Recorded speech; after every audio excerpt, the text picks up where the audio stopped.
میٹھی میٹھی شیخ طریقت امیر اہل سنت یہ ارشاد فرمائیں کہ خود پسندی اور ریاکاری میں کیا فرق ہے اور اس سے کیسے بچا جا سکتا ہے؟ رہنمائی ارشاد فرما دیجئے، جزاک اللہ خیر۔ دونوں میں بہت فرق ہے۔ خود پسندی اس کو کہتے ہیں کہ جو نعمت اس کو حاصل ہوئی ہے وہ یہ سمجھے کہ یہ میرے کسب بل کی وجہ سے، میری کوشش، میری عقل، میرا کارنامہ ہے، اور اس کی اس طرف بھی بالکل توجہ نہ رہے کہ اللہ تعالیٰ نے مجھے یہ نعمت دی ہے اور جب چاہے لے سکتا ہے۔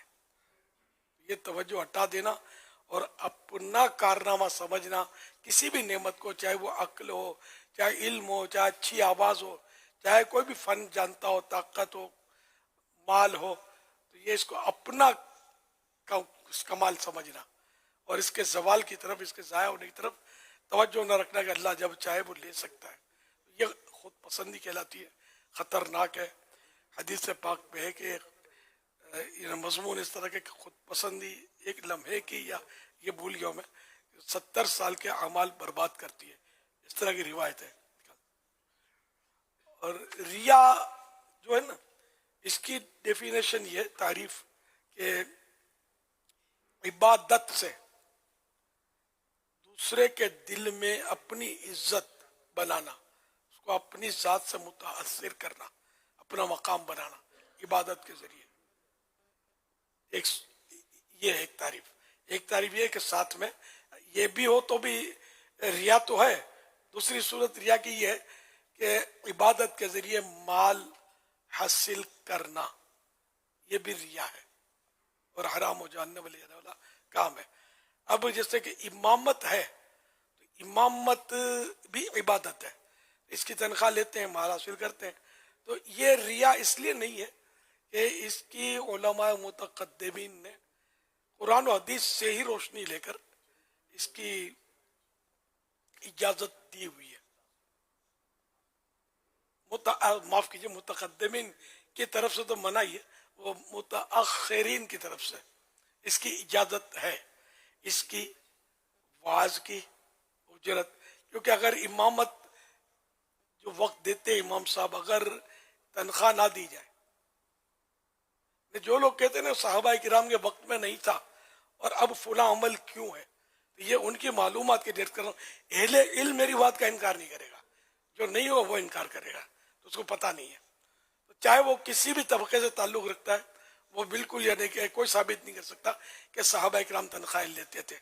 خالی جشن ولادت ہی سمجھ میں نہیں آتا کہ اس انداز میں جھنڈے نہیں لہرائے جاتے تھے، اب کیوں لہرائے جاتے ہیں، اور 11ویں شریف کیوں منائی جاتی ہے، صرف یہ سمجھ میں نہیں آتا۔ نوٹ سب کی سمجھ میں آتے ہیں، سبھی تنخواہ لے رہے ہیں۔ واقعی بولتا ہوں، کوئی بھی ثابت نہیں کر سکتا کہ کسی صحابی نے تنخواہ لی ہو۔ حضرت بلال نے درود شریف نہیں پڑھا تھا، یہ یاد رہ گیا ہے۔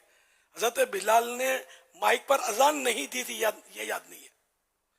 درود شریف کیا تکلیف ہے یار؟ درود شریف ہم جب مائک اوکے ہے، جو واقعی ضروری نہیں ہے، مائک کے بغیر اذان پوسیبل ہے، ہو بھی جائے گی، کوئی مشکل ہی نہیں ہے۔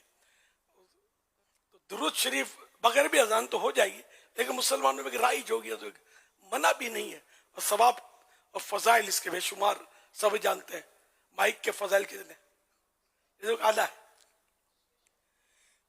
تو وہ کہ بہرحال تو یوں امامت کی اجرت، وعظ کی اجرت، یہ اس کو اصل مذہب کہتے ہیں۔ اصل مذہب پر جو متقدمین کے نزدیک تھا، یعنی اصل مذہب پر امامت کی اجرت، وعظ کی اجرت، دین پڑھانے کی اجرت، جو دین پڑھاتے ہیں علماء، یا قرآن کریم کی جو تعلیم دیتی ہیں، سب حرام تھا، اجازت نہیں تھی۔ پھر جب لوگوں میں سستی دیکھی گئی، اب اگر پہلے لوگ نماز پڑھا دیتے تھے، ائمہ کرام یعنی کہ پڑھا دیتے تھے، جذبہ ہوتا تھا، جمع ہو جاتے تھے، نہ یہ گھڑیوں کے ٹائم تھوڑی ہوتے تھے جماعت کے جو اب ٹائم ہے۔ یہ بھی اس کو بھی بدعت ہی کہیں گے، اور غالباً مباح بدعت ہی ہے، جائز بدعت۔ اب بھی کوئی ایسا ماحول ہے کہیں اور ٹائم نہیں رکھتے جماعت کا، سب جمع ہی ہو جاتے ہیں اور جماعت کر لیتے، تم کو گناہگار تھوڑی کہیں گے۔ خیر، تو یوں مطلب یہ کہ یہ ٹائم رکھنا بھی دور صحابہ کرام میں اس طرح نہیں تھا، یہ بھی اوکے ہو گیا، میرا جشن ولادت بھی اوکے ہی اوکے۔ خواجہ صاحب کا عرس مبارک بھی اوکے اوکے، بزرگان دین کے عرس اوکے، اور یہ سارے جو میں ضمن آپ کا ذہن دے رہا ہوں آپ کو کہ کوئی اگر یوں کبھی وسوسہ آئے یا وسوسہ ڈالے تو آپ کے ذہن میں آئے یہ باتیں، میری باتیں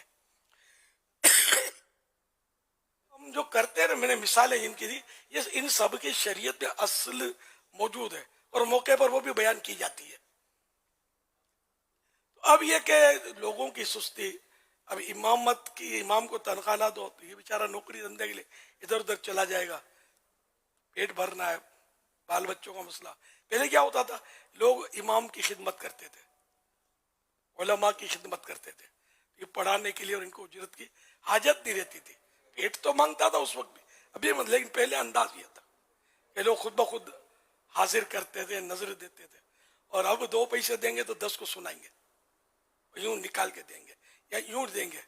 مجھے تو بڑی بات ہوگا، اس کو شرم آتی ہے کہ جب چونکہ نذرانوں کے حوالے سے میری شہرت نہیں ہے تو یہ دعا کی پرچی کئی بار نوٹ کیا میں نے، یوں کر کے مجھے دعا کی پرچی دیتے ہیں، میں بھی یوں کر لیتا ہوں، یہ سب دیکھ لیں کہ یہ کیا ہے۔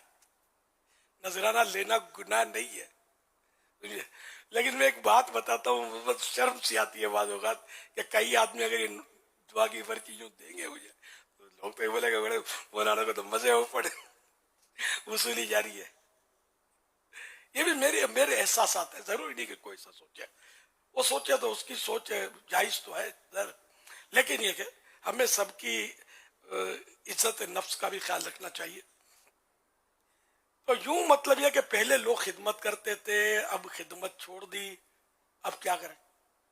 یہ علماء کرام معاش کی طرف، روزی روزگار کی طرف متوجہ ہوئے، اور یوں مطلب یہ کہ امامت کا مسلح کون سنبھالے، یہ مسجدوں کو کون آباد کرے؟ امام تو ہوتا ہے مین،